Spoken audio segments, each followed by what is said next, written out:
sponsored by ZipRecruiter.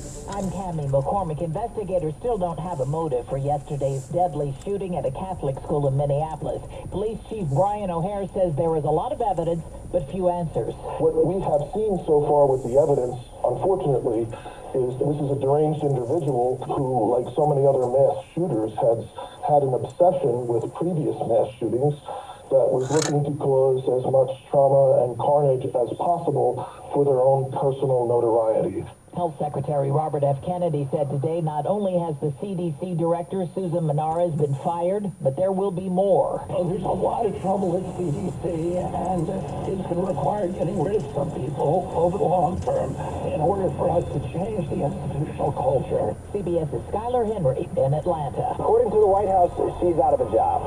We will see in terms of what sort of legal steps he will take or can take in terms of staying in that position. But I think ultimately, when you see other top CDC officials stepping aside as well, that indicates at least for now, she is out of a job. Federal Reserve Governor Lisa Cook has sued the administration over its attempt to fire her. CBS's Natalie Brand. Her attorney is challenging what he calls an unprecedented and illegal action, saying specifically in the complaint that the Federal Reserve Act explicitly requires a showing of cause, and that unsubstantiated claims, which the president used to justify cause, do not meet that threshold. Russia has launched its deadliest attack in Ukraine since President Trump met in Alaska with Russian President Putin. White House Press Secretary Caroline Leavitt. He was not happy about this news, but he was also not surprised.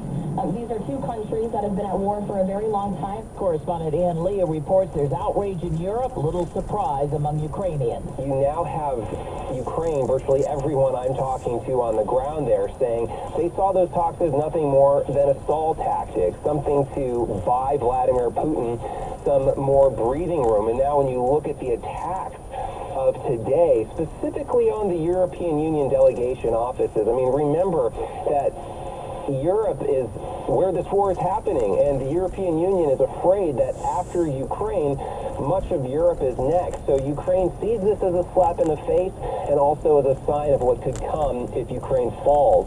Checking the numbers on Wall Street at this hour, stocks are higher. The Dow is up nearly 60 points. This is CBS News. Well, that's today's news. Today's news.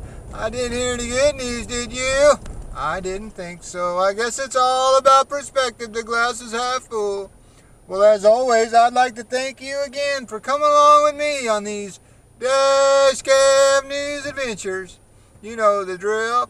Peace, love, and all that hippie jazz. Bye-bye, everybody. It's 74 degrees in Benicia, California.